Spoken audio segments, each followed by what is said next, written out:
Dr. K. Sudhakar has said the state will have a new COVID discharge policy and post-COVID precautions. This is in view of the rising cases of black fungus infection. At the time of discharge, COVID patients who've recovered will be tested for any fungal infection and will also be subject to an MRI scan if necessary. And all district hospitals have been instructed to do follow-ups. Well, let's go across to Maya for more on this. And Maya, after a week of discharge, patients will have to do a follow-up. Also, the advice has been given not to give steroids in the first week of the infection.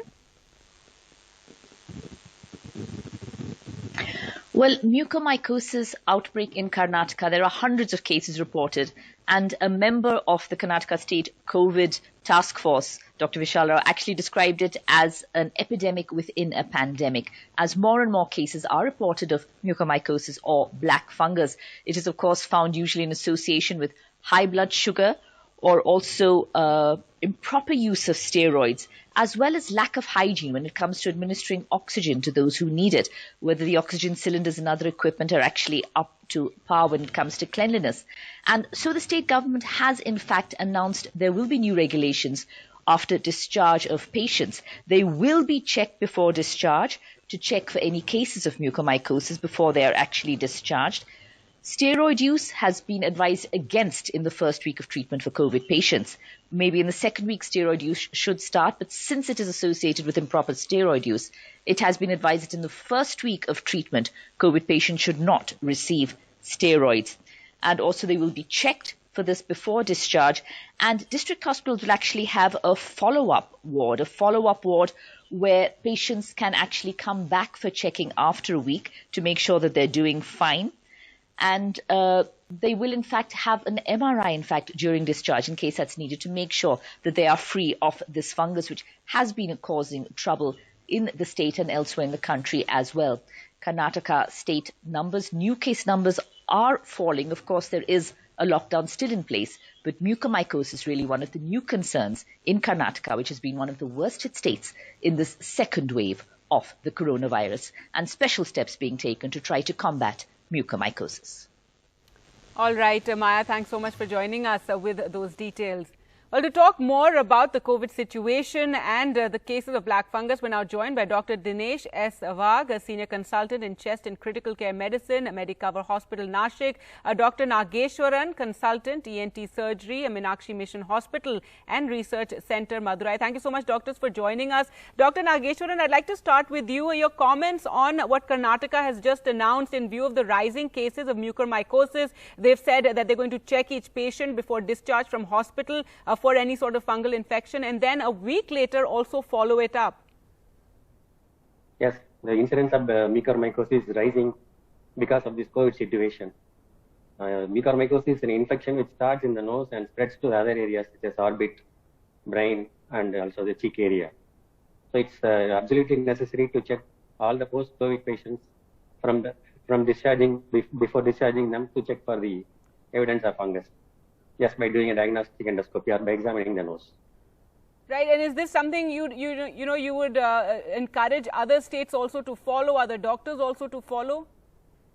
Yes, it's better to involve all the ENT surgeons of this country to check all the COVID patients, particularly those who are using high steroids to control the COVID, to better examine their nose before the patients are getting discharged. Right, Dr. Wagh, now a lot has been spoken about India's overuse of steroids, how a lot of doctors are overusing steroids, especially in the early days of the infection, and Karnataka announcing that, steroids should only be given a week after the infection is there. If you could explain to our viewers why this is so crucial. According to the WHO guidelines, the steroids should be used only if the saturation level falls below 90%. Right, Dr. Dinesh, I was actually asking Dr. Dinesh. Dr. Dinesh, if you can. All right, I beg your pardon. Dr. Yugal Kishore Mishra is with us. Dr. Kishore, if you could just explain that. I'm so sorry about that. If you could just explain this overuse of steroids. Right. So what had happens, because of the huge number of COVID patients, they had unavailability of the beds in the hospitals. So most of these people, they were doing their treatment at home. And by not knowing fully, understanding the proper treatment, use of steroid, a lot of people started taking steroid in early phase, that is before the first week. And they continued unlimited, uncontrolled for a long time. This is one reason, that's why there's a huge, infection of this COVID because of uncontrolled. And of course, the patient who had a comorbid like diabetes, once you take steroid, your blood sugar shoots up. That goes beyond your control, number one. Number two, the steroid itself is this hampers the immunity. Hence, this enhances the fungal growth. So these are the two reasons. That's why steroid is very important. One has to very judiciously use this steroid, and of course under medical practitioner supervision. And we have seen in the second phase of pandemic, there was uncontrolled use of steroid in COVID patients. All right, Dr. Dinesh is also with us. Dr. Dinesh, we were discussing how Karnataka has announced these new rules in terms of, checking patients on discharge for any sort of fungal infection. They've also said that steroids shouldn't be used in the first week of the illness. Now, it's also important for people to understand steroids is one way of fighting coronavirus infection. It's just very important about when it's administered and how much, if you could explain that. Steroid is an important part of treatment of COVID. Definitely that has been internationally accepted and lots of papers are saying about it. Unfortunately, what is happening in India, basically many of the patients are getting treatment on OPD basis. That is one part which is getting more involvement of unnecessary use of steroids. Many of the patients, actually the indication for steroid is patients who are on oxygen, or patients who have CT scan findings which are much higher. Those patients should be receiving steroids, especially in second wave. But many patients, as they are receiving treatment on OPD basis, and even from the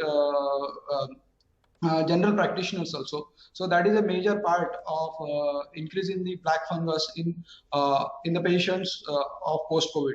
One most important part is that many of the patients, this recent viral strain, which is supposed to be more infective, and that's why we are getting much number of higher patients around us, and that's why we are seeing these black fungus exponentially rising as compared to the number of denominators. That's right. Dr. Yugal Kishore, now in Delhi at least, the cases have come down significantly. The positivity rate has come down. But just to remind everyone, and I'd like you to emphasize this is because we are right now under a lockdown. And the real challenge is going to be once the lockdown slowly starts opening, isn't it? Of course. And there is a role of COVID appropriate behavior. And once the lockdown slowly open up, there is a reminder, as you said, to our Delhiites that they must follow the appropriate COVID appropriate behavior.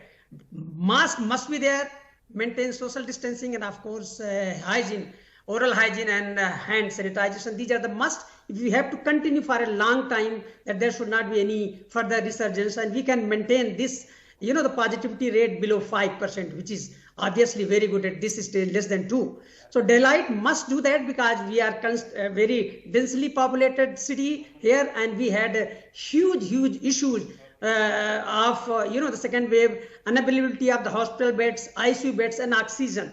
And now we are facing a mucormycosis where there is a really not availability of the drug, which is amphotericin B. We are getting the very less supply as we needed. We need around 600 vial a day, and we are not giving even 300 to 400. So that's the issue which Delhi is facing. So if we have to remain complacent, then the issues may be resolved. All right, Dr. Nageshwaran, if you could tell us about the situation there in Madurai right now, and also about about mucormycosis. One of the big challenges is that there's still a huge shortage of the medicine to treat it, isn't it? And you need a huge amount. You need quite a few doses of the medicine to properly treat even just one patient. Yes. Frequently, we are getting cases now, and the cases are increasing day by day. And there is also a shortage of essential drugs such as liposomal amphotericin B. So it's a really tough situation for us to manage the cases. So even now this is continuing? These shortages are continuing, isn't it? Yes. Shortages are continuing till today. So how have you been told by authorities? Are you expecting perhaps to get more doses organized? We do know the center asked all states to declare mucormycosis as an epidemic. So are you expecting the situation to get better? Yes, in the coming weeks, I expect the situation to get better. Right now we are managing with the drugs what we are having available, such as plain amphotericin. There is amphotericin deoxyfolate, which is more nephrotoxic compared to the liposomal amphotericin. All right, Dr. Dinesh, now since the numbers are coming down, all you doctors and experts have had a moment to take a breath, given it's not the same situation in our hospitals like it was a few weeks ago. What do you think the big learnings have been after this second wave, and how we need to ensure that we don't see yet another wave coming up? Yes, the most important part for this is obviously as we need to follow the COVID protocol or COVID etiquettes. Using mask, social distancing, that is the important part of it. But definitely vaccine will play a major role. If you see the out of India and overall worldwide data, the majority of states, majority of countries are out of this second or third wave, unless and until they have been adequately vaccinated. So vaccine will play a major role in preventing the third wave.